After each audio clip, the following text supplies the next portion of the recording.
चलिए, जय हिंद दोस्तों, नमस्कार। मेरा नाम राम गोस्वामी है और सृष्टि आईएएस के इस यूट्यूब चैनल पे आपका स्वागत करता हूं। जैसा कि थंबनेल से आपको दिख ही रहा होगा कि यहाँ से तो प्रश्न पक्के हैं।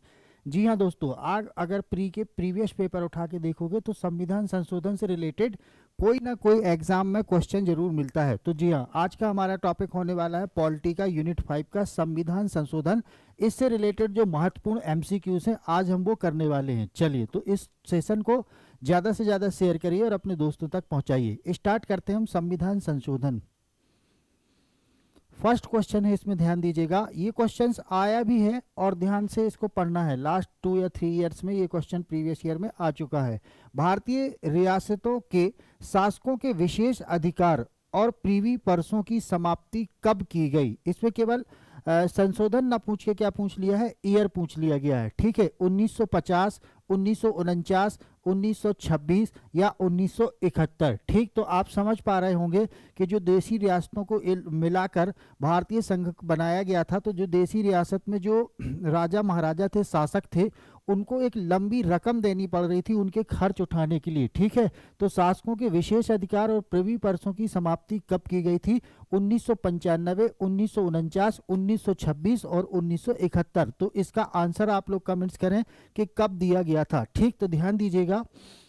1971 में माधवराव सिंधिया वर्सेस भारत संघ मामले में सुप्रीम कोर्ट ने एक निर्णय दिया। सुप्रीम कोर्ट ने एक निर्णय दिया और इसी निर्णय के आधार पर 26वां संविधान संशोधन हुआ, जिसमें क्या किया गया?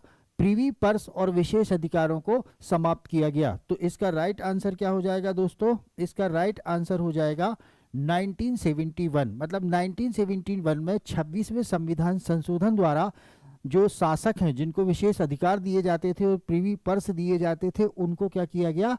समाप्त कर दिया। प्रीवी पर्स का मतलब समझिएगा आप कि उनके लिए एक निश्चित राशि फिक्स कर दी गई थी भारत सरकार की ओर से कि आपका जो देसी रियासत है वो भारतीय संघ में शामिल है, आप अपनी शान बान से रहें और जो भी आपकी रकम तय है वो भारत सरकार देगी। लेकिन इस पर क्या है कि बहुत सारा बोझ आ रहा था भारत सरकार पे, अन्य कार्य नहीं हो पा रहे थे, जिसके चलते 1971 में इन विशेष अधिकारों को और प्रीवी पर्स को क्या किया गया? समाप्त किया गया। चलिए बढ़ते हैं अगले क्वेश्चंस की ओर। अगला क्वेश्चन है, संविधान का प्रथम संशोधन जो वर्ष 1951 में पारित हुआ, निम्न में से किससे संबंधित था? देश की सुरक्षा से, अनुसूचित जाति एवं अनुसूचित जनजाति से, कुछ राज्यों में किए गए कृषि भूमि संबंधी सुधारों के संरक्षण से, या प्रधानमंत्री की सुरक्षा से? ठीक, तो आप जानते हैं सभी कि पंडित जवाहरलाल नेहरू ने, ठीक है, जवाहरलाल नेहरू ने अपने पहले कार्यकाल में भूमि सुधार कार्यक्रम चलाया, जिसका सीधा सा मतलब ये था कि भाई जिसके पास ज़्यादा भूमि है उससे कुछ मात्रा में भूमि लेके ऐसे लोगों को भूमि देना जिनके पास भूमि है ही नहीं। ठीक, तो अब इस प्रोग्राम में, भूमि सुधार कार्यक्रम में एक बात तय थी कि भाग 3 और भाग 4 में टकराव की स्थिति बनी, क्योंकि भाग 4 ये कहता है कि कल्याणकारी राज्य की स्थापना करना है, जिसके लिए सरकार ने ये प्रोग्राम तय किया कि भाई ऐसे लोगों को जिनके पास भूमि नहीं है उन्हें हम भूमि दें। लेकिन भाग 3 में संपत्ति का अधिकार भी शामिल था। तो संपत्ति के अधिकार के तहत जिसके पास 500 एकड़ या 1000 जमीन भी है वो 1 एकड़ भी क्यों दे, क्योंकि वो उसका फंडामेंटल राइट्स था। तो ध्यान दीजिएगा कि संविधान संशोधन, इसमें पहली बार संविधान संशोधन हुआ गया और एक 9वीं अनुसूची जोड़ी गई। ठीक, 9वीं अनुसूची जोड़ी गई। जो जितनी भी संविधान में 12 अनुसूची हैं उसमें सबसे चर्चित अनुसूची क्या है? 9वीं अनुसूची जोड़ी गई और इसमें क्या लिख दिया? इसमें भूमि सुधार संबंधी प्रावधान डाल दिए गए। साथ ही ये भी बोल दिया कि यह न्यायिक समीक्षा से बाहर रहेगी। कहने का मतलब ये है कि ऐसे विषय जो 9वीं अनुसूची में है वो न्यायिक समीक्षा से बाहर रहेंगे। क्या था यहाँ पे कि जवाहरलाल नेहरू ने भूमि सुधार करना चाहा तो भाग 4 के तहत कल्याणकारी राज्य के उद्देश्य से जब भी उन्होंने किसी की भूमि वापस लेनी चाहिए, उन्होंने क्या किया, भाग 3 फंडामेंटल राइट्स के तहत रिट लगा दी। तो इसमें क्या हुआ, न्यायालय का हस्तक्षेप हुआ और सरकार को ये बोला गया कि भाग 3 है भाई, आप उसको नहीं ले सकते। ठीक, तो जवाहरलाल नेहरू ने भूमि सुधार अधिनियम बनाया, ठीक है, और पहला संशोधन किया 1951 में, और संविधान में एक नई अनुसूची जोड़ी गई, 9वीं अनुसूची, क्योंकि मूल रूप में तो संविधान में कितनी अनुसूची थी, 8। पहली अनुसूची कब जोड़ी, पहले संविधान संशोधन द्वारा।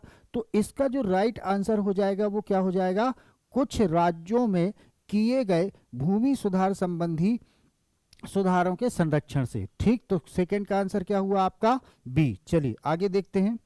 अगला है भारतीय संविधान में 9वीं अनुसूची परिवर्तित हुई। ठीक, तो ये भी उसी से रिलेटेड क्वेश्चंस है कि भारतीय संविधान में 9वीं अनुसूची परिवर्तित होती है किस संविधान संशोधन में। तो ध्यान दीजिएगा, मूल रूप से या मूल संविधान में, ठीक है, मूल संविधान में कितनी अनुसूची थी, 8 अनुसूची थी। ठीक, मूल संविधान में 8 अनुसूची थी।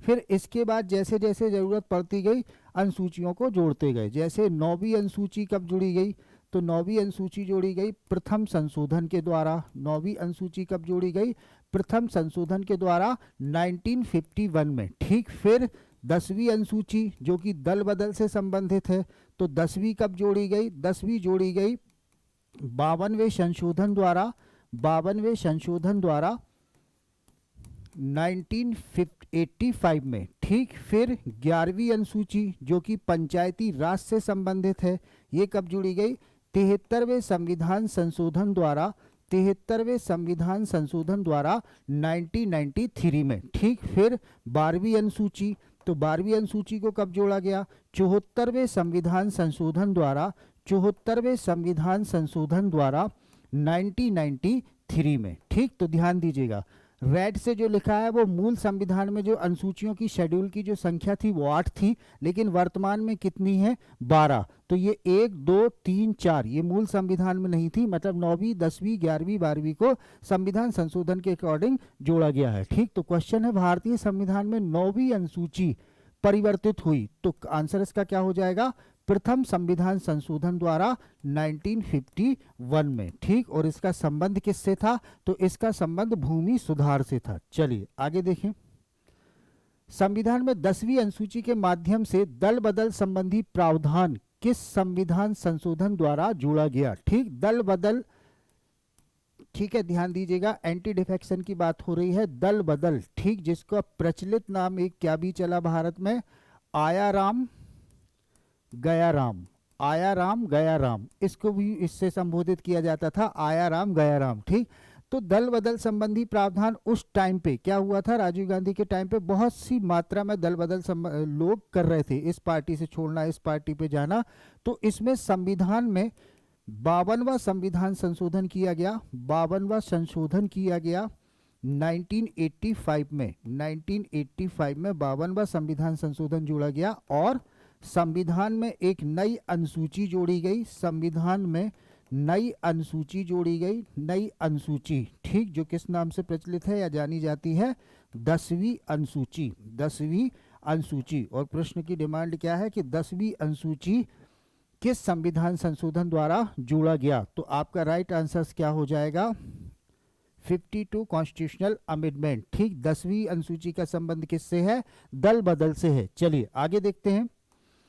अगला क्वेश्चन है, राष्ट्रीय न्यायिक नियुक्ति आयोग से संबंधित कौन से संविधान संशोधन अधिनियम को उच्चतम न्यायालय की संवैधानिक पीठ ने असंवैधानिक घोषित कर दिया। 98वां कॉन्स्टिट्यूशनल अमेंडमेंट, 97वां कॉन्स्टिट्यूशनल अमेंडमेंट, 99वां या 100वां। ठीक, तो ध्यान दीजिएगा, सुप्रीम कोर्ट में जो जजों की नियुक्ति होती है, ठीक, सुप्रीम कोर्ट में जजों की नियुक्ति है, तो ये प्रक्रिया अपनाई जा रही है 1993 से।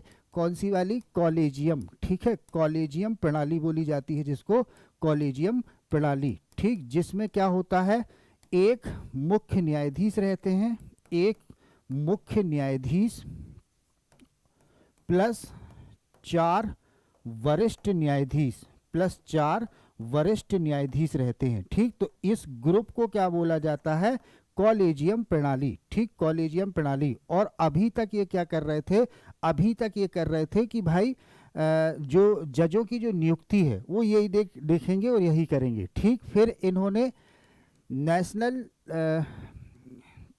जुडिशियल कमीशन, राष्ट्रीय न्यायिक आयोग, ठीक, राष्ट्रीय न्यायिक आयोग एनजेसी जिसको बोला जाता है शॉर्ट में, इसको क्या किया, इसको रद्द किया, ठीक। इसमें क्या प्रावधान था, इसमें ये प्रावधान था कि सरकार का ये पक्ष था कि भाई कॉलेजियम व्यवस्था तो ठीक है, कम से कम सरकार के या कैबिनेट के कुछ लोग भी रहे जो जजों की नियुक्ति से संबंधित हस्तक्षेप करें या सजेशन कर सकें, ठीक। तो इसको क्या किया गया, इसको 2014 में, ठीक, इसको 2014 में क्या कर दिया गया, रद्द कर दिया गया, रद्द कर दिया गया 2014 में, 2014 में इसको क्या कर दिया गया, रद्द कर दिया गया 2014 में, ठीक। यहाँ पे मैं नाम लिख रहा हूं, राष्ट्रीय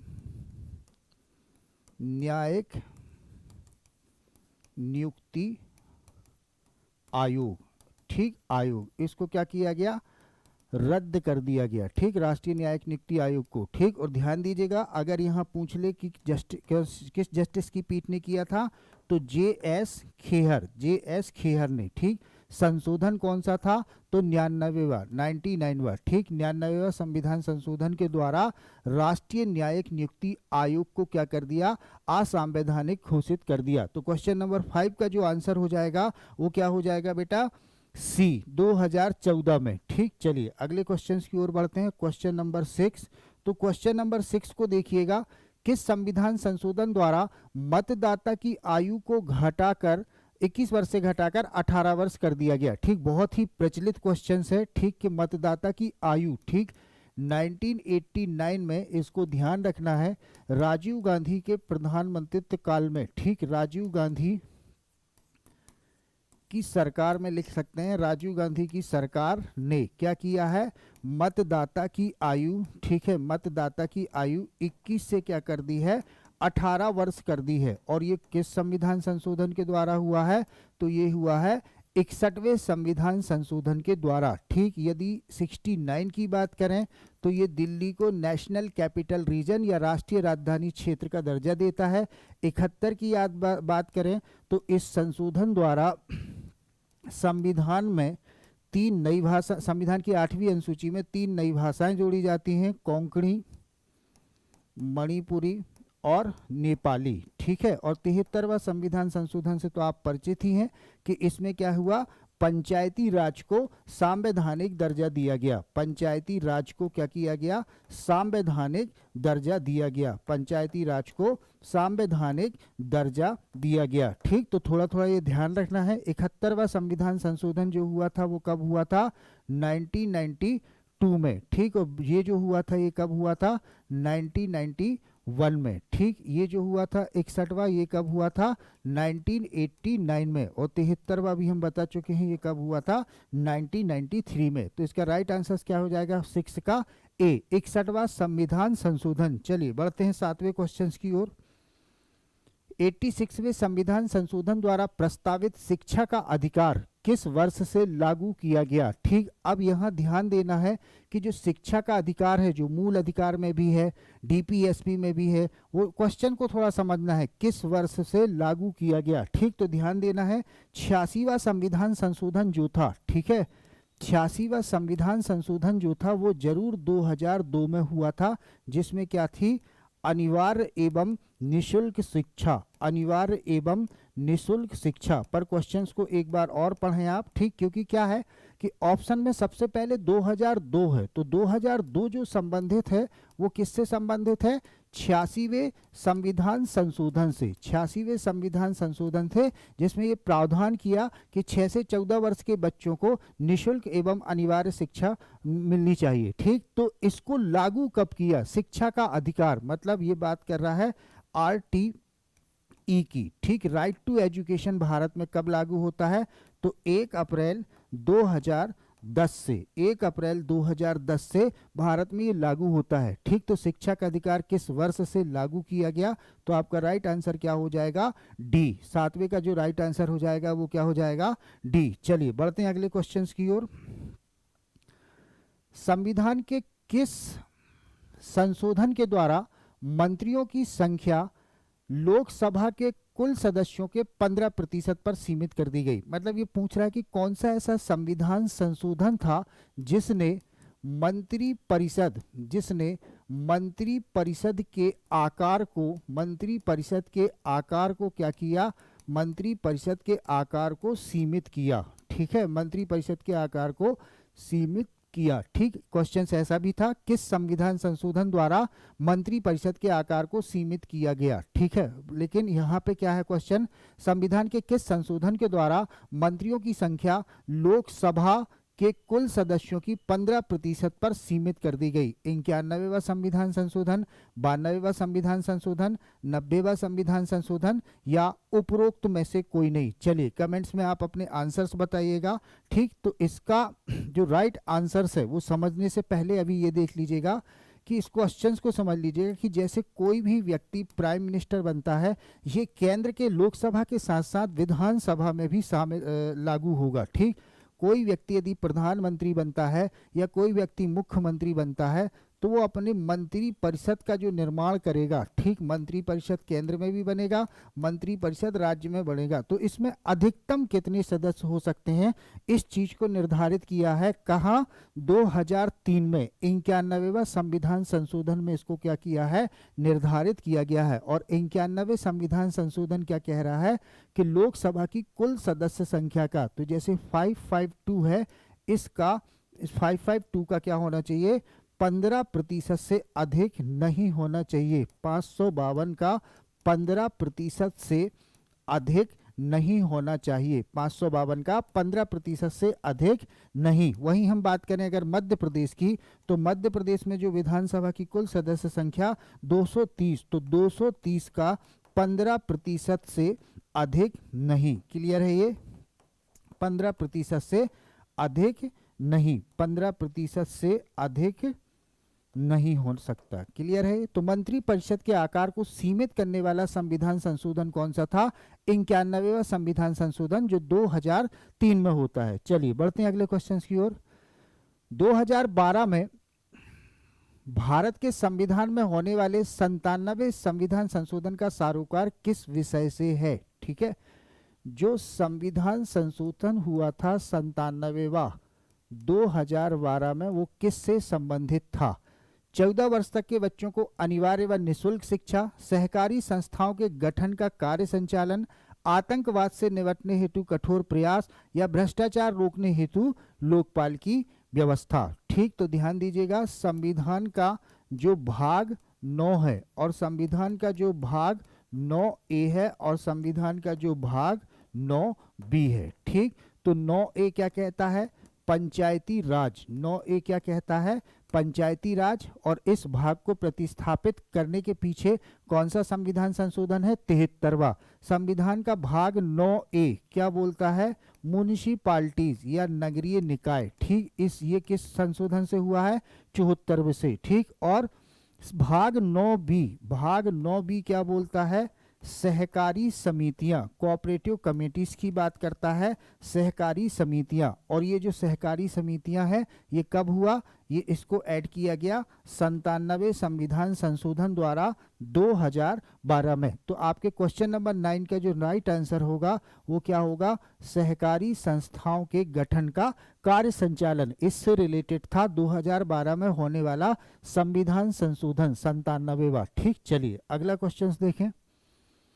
भारतीय संविधान में संशोधन की प्रक्रिया किस देश से ली गई है। ठीक, तो भारतीय संविधान की यदि हम बात करें, ठीक है, भाग 20, भारतीय संविधान का जो भाग 20 है, ठीक है, उसका टाइटल क्या है, संविधान संशोधन। टाइटल क्या है उसका, संविधान संशोधन। ठीक है, और अगर इसके आर्टिकल की बात करें तो एक ही आर्टिकल इसमें मेन है, वो क्या है, 368। इसको कहाँ से लिया गया है या कहाँ से गृहीत किया गया है, तो दक्षिण अफ्रीका के संविधान से, दक्षिण अफ्रीका के संविधान से इसको गृहीत किया गया है। कॉन्स्टिट्यूशनल अमेंडमेंट प्रोसेस जो है वो साउथ अफ्रीका के कॉन्स्टिट्यूशन से लिया गया है। बाकी अमेरिका से, आयरलैंड से, रूस से यदि बात करें तो एक एक प्रावधान की बात करें तो जैसे अमेरिका से राष्ट्रपति, उपराष्ट्रपति, फंडामेंटल राइट्स ये लिया है।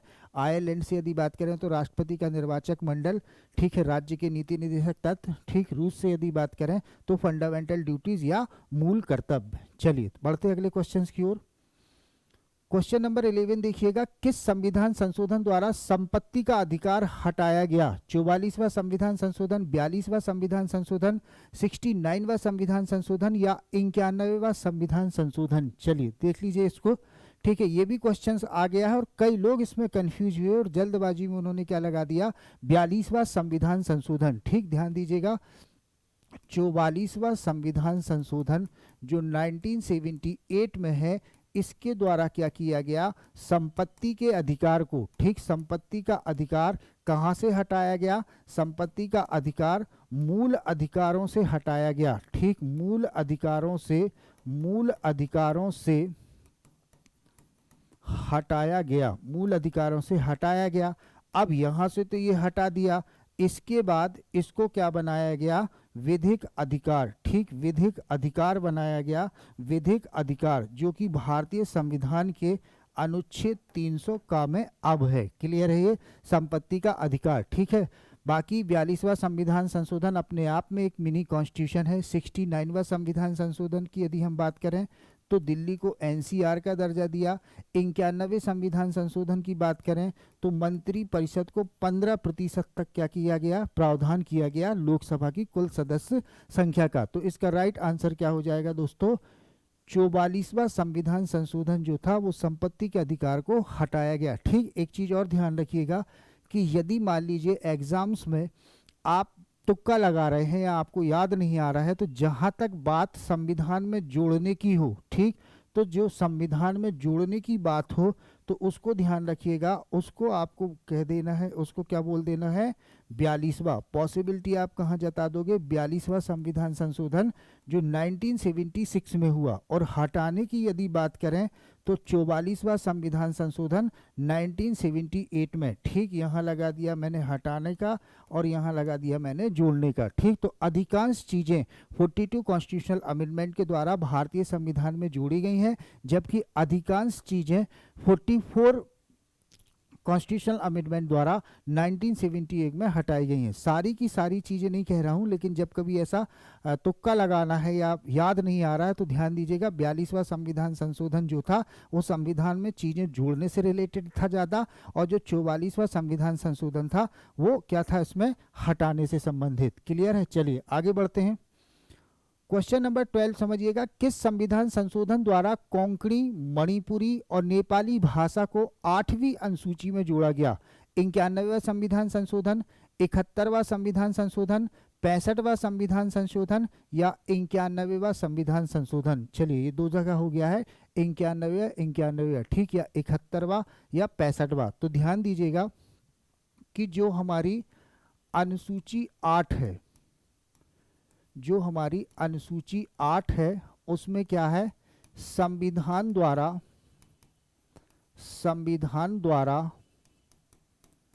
मान्यता प्राप्त, संविधान द्वारा मान्यता प्राप्त भाषाएं हैं। संविधान द्वारा मान्यता प्राप्त क्या है, इसमें भाषाएं हैं। ठीक है, अब यहाँ पे ध्यान देना है कि मूल संविधान में, ठीक है, मूल संविधान की यदि हम बात करें तो मूल संविधान में कितनी भाषाएं थी, यहां से ध्यान देना, इंपॉर्टेंट फैक्ट है, 14 भाषाएं थी। मूल संविधान में कितनी भाषाएं थी बेटा, 14 भाषाएं थी। ठीक है, अब ध्यान से देखिएगा, यहाँ पे सबसे पहले भाषाओं से रिलेटेड जो संशोधन होता है वो है 21वें संशोधन द्वारा। ठीक, 21वें संशोधन द्वारा कब होता है ये, 1967 में। और क्या है, सिंधी भाषा को संविधान की 8वीं अनुसूची में जोड़ा गया। फिर दूसरा कब होता है, 71वां संविधान संशोधन जो होता है, दूसरा 71वां संविधान संशोधन जो होता है, ठीक है, 71वां संविधान संशोधन, ठीक, द्वारा, ये कब होता है 1992 में। इसमें कोंकणी, मणिपुरी और नेपाली भाषाएं जोड़ी गई संविधान की 8वीं अनुसूची में। फिर 21 प्लस 71 क्या हो जाएगा 92। तो 92वां संविधान संशोधन जो हुआ, 92वां संविधान संशोधन, ठीक है, 92वां संविधान संशोधन द्वारा जो हुआ, ठीक, वो कब हुआ 2003 में। इसमें कौन कौन सी भाषा जोड़ी, बोडो, मैथिली, डोंगरी और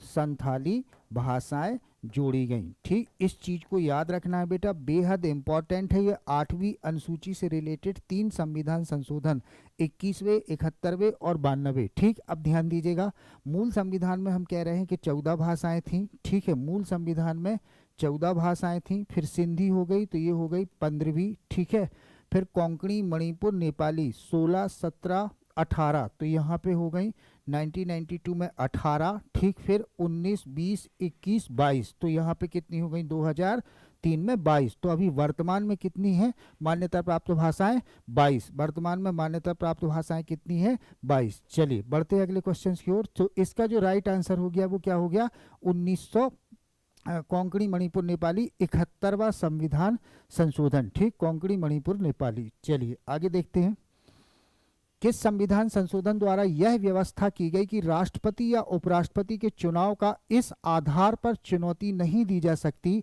कि निर्वाचक मंडल अपूर्ण है। 9वां संविधान संशोधन, 7वां संविधान संशोधन, 11वां संविधान संशोधन या 10वां संविधान संशोधन। ठीक, तो ये बात ध्यान दीजिएगा कि राष्ट्रपति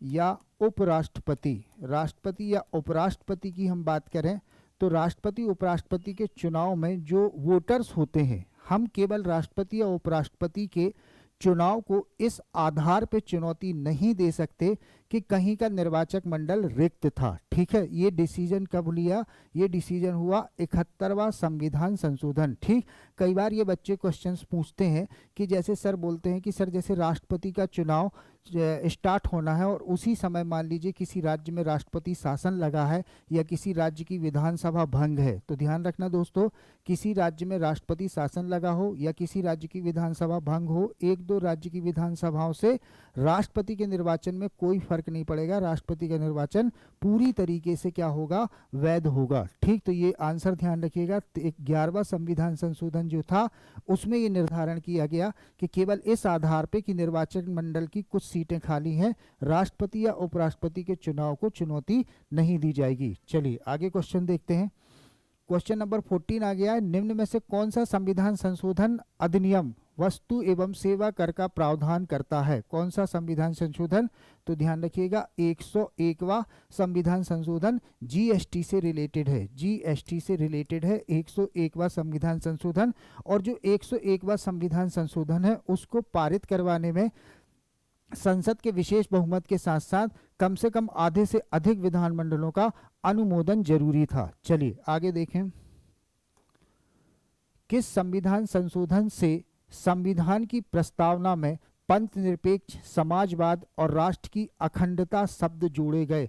42वां संविधान संशोधन, 44वां संविधान संशोधन, 41वां संविधान संशोधन या इनमें से कोई नहीं। ठीक, यदि हम बात करें मूल संविधान की प्रस्तावना में, तो मूल संविधान की प्रस्तावना में ध्यान रखिएगा ये 3 शब्द नहीं थे, पंथ निरपेक्ष, समाजवाद और अखंडता। इन्हें कब जोड़ा गया, इन्हें जोड़ा गया 42वें संविधान संशोधन द्वारा 1976 में। तो आपके क्वेश्चन नंबर 15 का जो आंसर होगा वो क्या होगा, बी, 42वां संविधान संशोधन अधिनियम। चलिए आगे देखते हैं, किस संविधान संशोधन द्वारा संविधान में स्थानीय निकायों को शामिल किया गया। 73वां संविधान संशोधन, 74वां संविधान संशोधन, 97वां संविधान संशोधन, ए और बी दोनों। ठीक, तो ध्यान दीजिएगा स्थानीय निकाय की यदि हम बात करें, स्थानीय निकाय, ठीक, तो स्थानीय निकाय में 2 चीजें शामिल हैं, एक पंचायती राज और दूसरा नगरीय निकाय। तो बात हो रही है कि किस संविधान संशोधन द्वारा स्थानीय निकायों को संविधान में जोड़ा गया। तो आप जानते हैं कि 73वां जो संविधान संशोधन था वो पंचायती राज को संवैधानिक दर्जा दिलाने के लिए था, और जो 74वां संविधान संशोधन था वो नगरीय निकायों को क्या था, संवैधानिक दर्जा दिलाने के लिए था। ठीक, पंचायती राज 73वां संविधान संशोधन के द्वारा संवैधानिक दर्जा प्राप्त करता है। साथ ही एक नई अनुसूची 11वीं एक नया भाग 9 जोड़ता है। वही अगर हम नगरीय निकाय की बात करें तो 74वां संविधान संशोधन द्वारा इसे संवैधानिक दर्जा प्राप्त होता है। संविधान में एक नई अनुसूची 12 जोड़ी जाती है और संविधान में एक नया भाग 9A जोड़ा जाता है। तो क्वेश्चन बिल्कुल स्पष्ट है, किस संविधान संशोधन द्वारा संविधान में स्थानीय निकायों को शामिल किया गया? तो ए और बी दोनों। तो आपका राइट आंसर क्या है? ए और बी दोनों। जबकि 97वां संविधान संशोधन जो था वो 2012 में हुआ था, और ये किससे संबंधित था? सहकारी समितियों से। ठीक, और इसके लिए कौन सा भाग जोड़ा गया? तो भाग 9B जोड़ा गया। ठीक है, ये कब हुआ था? 2012 में। चलिए आगे बढ़ते हैं। क्वेश्चन नंबर 17, किस संविधान संशोधन के तहत कैबिनेट की सलाह को राष्ट्रपति के लिए बाध्य किया गया? थोड़ा सा क्वेश्चन की डेप्थ समझिएगा। ये पूछ रहा है कि राष्ट्रपति किस संविधान संशोधन द्वारा बाध्य कर दिया गया कि अब आप कैबिनेट की सलाह मानोगे। ठीक, तो ध्यान दीजिएगा, आर्टिकल 74 जो हम पढ़ते हैं उसमें ये प्रावधान है कि राष्ट्रपति की सलाह के लिए, राष्ट्रपति की सलाह हेतु मंत्री परिषद होगी। सलाह हेतु मंत्री परिषद होगी, मंत्री परिषद होगी। राष्ट्रपति की सलाह के लिए मंत्री परिषद होगी। साथ ही साथ ये बोला गया कि मंत्री परिषद जो राष्ट्रपति की सलाह के लिए होगी तो उसी की सलाह पे मंत्री परिषद को क्या करना है? कार्य करना है। तो 74वां संविधान संशोधन जो हो गया वो मुख्य रूप से क्या हो गया कि मंत्री परिषद की सलाह पे क्या करेगा? कार्य करेगा। अब यहाँ पे ध्यान देना है कि राष्ट्रपति के लिए बाध्य शब्द किया गया। ठीक, तो ध्यान दीजिएगा, अनुच्छेद 74 में 42वें संविधान संशोधन द्वारा 1976 में ये प्रावधान किया गया कि आप मंत्री परिषद की सलाह मानोगे ही। मंत्री मंडल लिख देता हूं, चलिए, मंत्रिमंडल की सलाह आपके लिए क्या रहेगी? बाध्यकारी रहेगी। मंत्रिमंडल की सलाह आपके लिए बाध्यकारी रहेगी। संशोधन पे ध्यान देना। ठीक, जबकि 44वें संविधान संशोधन द्वारा 1978 में ये प्रावधान किया गया कि आप सलाह को एक बार पुनर्विचार के लिए लौटा सकते हैं। पुनर्विचार के लिए लौटा सकते हैं, लेकिन पुनर्विचार के बाद यदि वही सलाह मंत्री परिषद ने आपके पास भेज दी तो फिर आप बाध्य हैं। ठीक, तो इसका राइट आंसर क्या हो जाएगा? बी। इसका राइट आंसर हो जाएगा बी। क्लियर है? अब यहाँ ये भी ध्यान रखिएगा कि यदि क्वेश्चन ये आ जाता है कि भारतीय संविधान में मंत्रिमंडल या कैबिनेट शब्द कहाँ पे आया है, तो केवल एक ही बार इसका प्रयोग हुआ है, वो हुआ है अनुच्छेद 352 में। ठीक, ध्यान दीजिएगा, अनुच्छेद 352 में मंत्रिमंडल या कैबिनेट शब्द यूज किया गया है। नेशनल इमरजेंसी के प्रावधानों के लिए ये शब्द वहाँ पे यूज है। चलिए आगे देखते हैं अगला क्वेश्चन। किस संविधान संशोधन द्वारा लोकसभा की सीटों को बढ़ाकर 545 कर दिया गया? 29वां, 26वां, 30वां या 31वां? ठीक, तो यदि हम बात करें मूल संविधान की, तो मूल संविधान में जो लोकसभा सीटें थी, लोकसभा के लिए जो सीटें थी वो कितनी थी? 500 कितनी थी? 500 सीटों का प्रावधान था मूल संविधान में। फिर 7वां संविधान संशोधन होता है 1956 में, इससे 500 से बढ़ा के कितनी कर दी जाती है? 525। ठीक, फिर 31वां संविधान संशोधन होता है तो कितनी कर दी जाती हैं? 545। फिर एक गोवा एवं दमन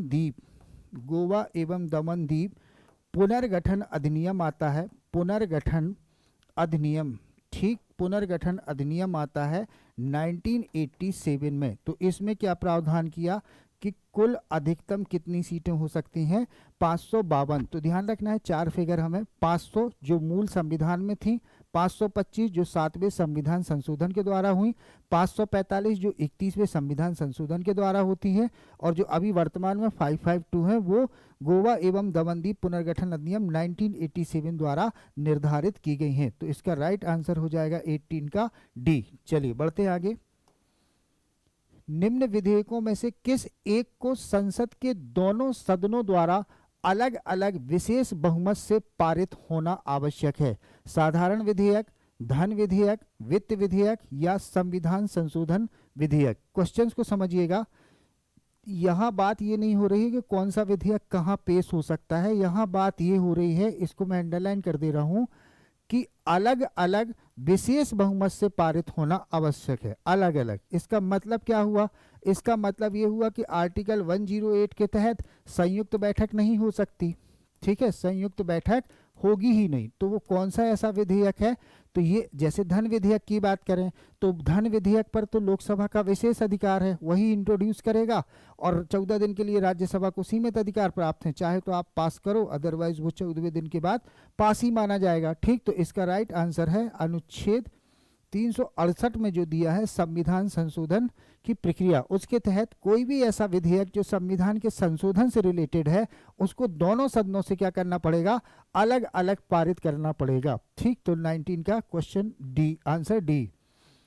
क्वेश्चन नंबर 20 पे चलते हैं। भारतीय संविधान के लिए विधेयक लाया जा सकता है। अब यहाँ कोई स्पेसिफाई विधेयक या बिल की बात नहीं हुई, केवल ये सामान्य रूप से पूछा गया है कि भारतीय संविधान के लिए विधेयक लाया जा सकता है केवल लोकसभा में, केवल राज्यसभा में, या तो लोकसभा में या राज्यसभा में, या भारत के सर्वोच्च न्यायालय में। ठीक, तो यहाँ पे हम ध्यान दे दें, क्वेश्चंस के हम दो अर्थ यदि निकाल लें, एक कि ये बात कर रहा है सामान्य विधेयक की, ठीक, एक ये बात कर रहा है सामान्य विधेयक की, और एक ये बात कर रहा है संविधान संशोधन विधेयक की, संविधान संशोधन विधेयक की। तो दोनों मीनिंग के आधार पे यदि हम दो अलग अलग बिल की बात करें तो आंसर हमारा दोनों में ही क्या हो जाएगा? सी, या तो लोकसभा में या तो राज्यसभा में, क्योंकि दोनों संविधान संशोधन में ऐसा कोई अधिकार नहीं है कि पहले लोकसभा में आएगा या पहले राज्यसभा में आएगा। क्लियर है? तो क्वेश्चन नंबर 20 का आंसर हो गया सी। बढ़ते आगे। किस संविधान संशोधन द्वारा यह प्रावधान किया गया कि 2 या 2 से अधिक राज्यों के लिए एक हाईकोर्ट होगा? 7वां संविधान संशोधन, 15वां संविधान संशोधन, 21वां संविधान संशोधन या 24वां संविधान संशोधन? तो ध्यान रखिएगा, 3 आर्टिकल हमें हमेशा याद रखना है, 124, 214 और 231। ठीक है, 231। 124 प्रावधान किसका करता है? भारत के लिए एक सुप्रीम कोर्ट होगा। 214 किसके लिए प्रावधान करता है? कि राज्य के लिए एक हाई कोर्ट होगा। और 231 किसके लिए प्रावधान करता है? कि 2 या 2 से अधिक राज्यों के लिए एक हाई कोर्ट होगा। ठीक, जैसे इसका एग्जाम्पल है चंडीगढ़। ठीक, एक एग्जाम्पल और भी बहुत सारे, चंडीगढ़, ठीक, जो कि पंजाब और हरियाणा दोनों का संयुक्त रूप से क्या है? हाई कोर्ट है।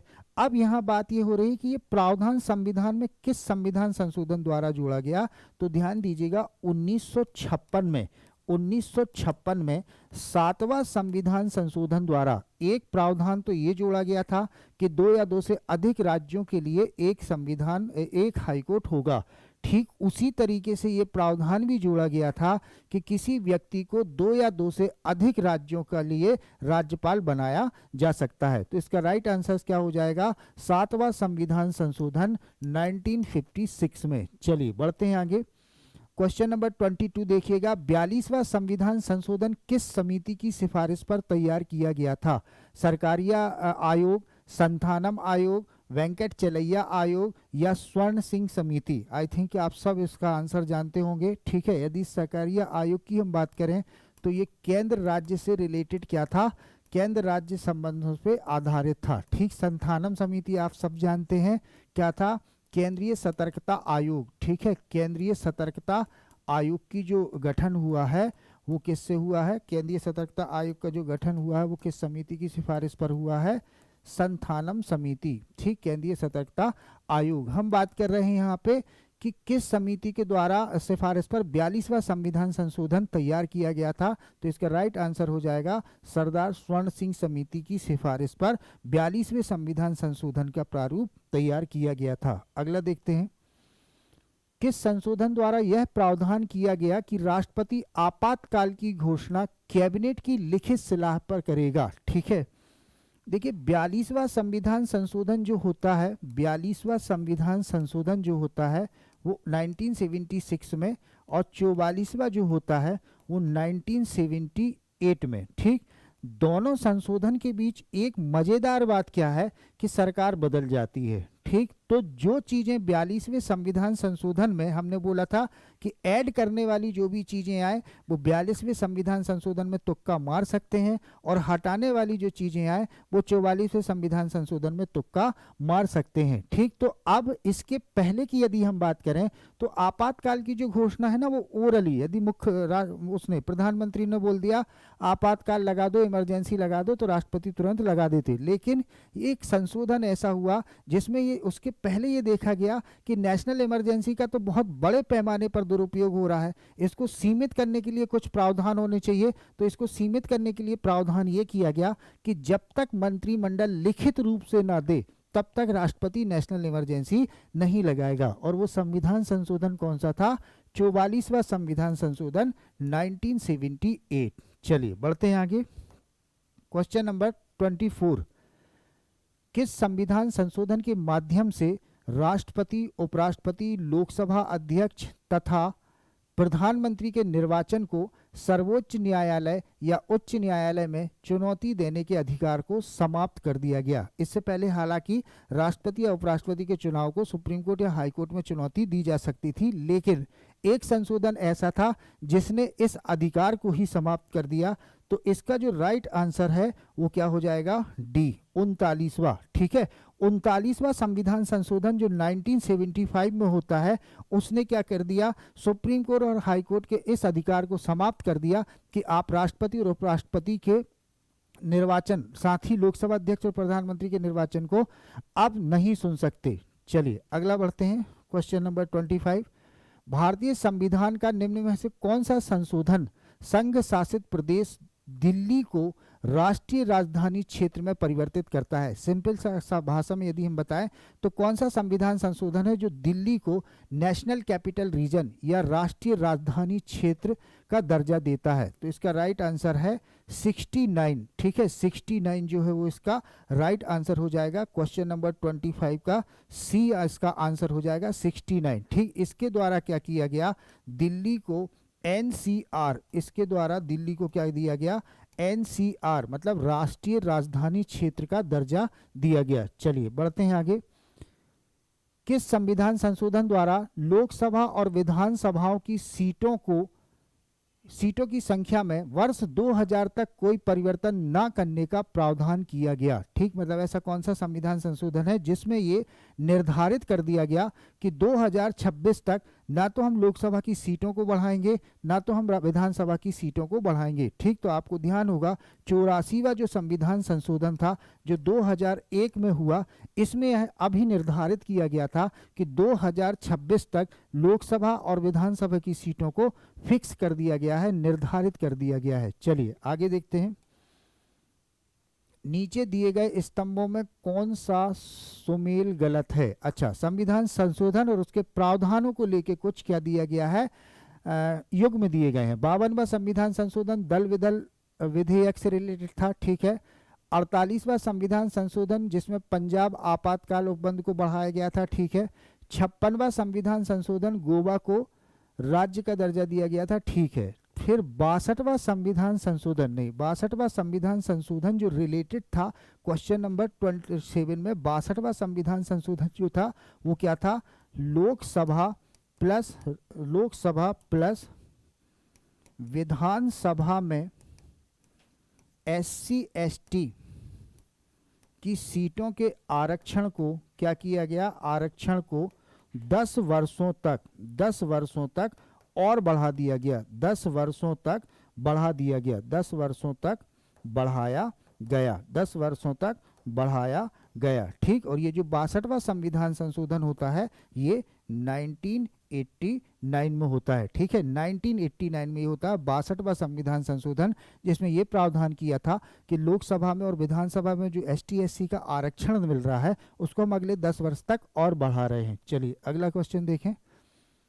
किस संविधान संशोधन द्वारा गोवा को केंद्र शासित राज्य के रूप में भारतीय संघ में शामिल किया गया? क्वेश्चन ध्यान से सुन लीजिएगा। क्वेश्चन में यह पूछा गया है कि गोवा को किस संविधान संशोधन द्वारा भारतीय राज्य संघ में शामिल किया गया? ठीक, तो इसका आंसर ध्यान दीजिएगा, 12वां संविधान संशोधन जो 1962 में होता है। ठीक, क्योंकि 1961 में तो गोवा को मुक्त कराया गया था, ठीक है, पुर्तगालियों से। ठीक है, और 1962 में 12वां जो संविधान संशोधन होता है उसमें गोवा को भारतीय संघ में केंद्र शासित प्रदेश के रूप में शामिल किया गया था। वहीं हम देखते हैं कि जो 56वां संविधान संशोधन होता है इसमें गोवा को पूर्ण राज्य का दर्जा दिया जाता है, पूर्ण राज्य का दर्जा। ठीक, तो इसका राइट आंसर 28 का क्या हो गया? ए, 12वां संविधान संशोधन। चलिए इसके बाद देखते हैं, किस संविधान संशोधन द्वारा राष्ट्रपति के लिए संविधान संशोधन विधेयक को मंजूरी देना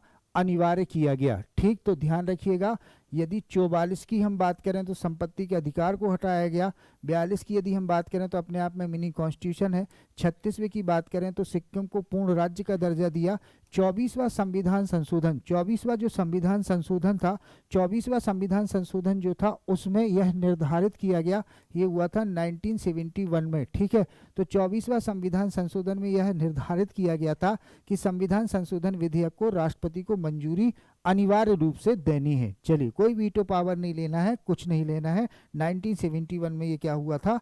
निर्धारित हुआ था। अब आज के सेशन का ये लास्ट क्वेश्चन है, सिक्किम को भारतीय संघ में पूर्ण राज्य का दर्जा किस संविधान संशोधन द्वारा प्रदान किया गया? 35वां, 33वां, 36वां? ठीक, तो ध्यान दीजिएगा, 35वें संविधान संशोधन से क्या हुआ? सिक्किम को संरक्षित राज्य का, ठीक है, संरक्षित राज्य का क्या किया गया? दर्जा दिया गया। और 36वां जो संविधान संशोधन है उसके द्वारा सिक्किम को पूर्ण राज्य का क्या दिया गया? पूर्ण राज्य का दर्जा दिया गया। ठीक है, तो आपका जो राइट आंसर हो जाएगा वो हो जाएगा 30 का कौन सा? सी, 36वें संविधान संशोधन द्वारा। ठीक, 36वें संविधान संशोधन द्वारा सिक्किम को पूर्ण राज्य का दर्जा दिया गया। चलिए, तो ये संविधान संशोधन से रिलेटेड कुछ महत्वपूर्ण क्वेश्चंस थे जो एग्जाम पॉइंट ऑफ व्यू से बेहद इंपॉर्टेंट हैं। बार बार इसका रिवीजन बस कर लीजिएगा। आपके जो आने वाले 2-3 प्रश्न हैं इसी से आपके प्रश्न आने की पूरी संभावना रहेगी और आपके सारे क्वेश्चंस कैसे रहेंगे? सही जाएंगे। चलिए, तो मैं राम गोस्वामी अब आपसे विदा लेता हूँ। नेक्स्ट सेशन में फिर आपसे मिलता हूँ। जय हिंद, गुड नाइट।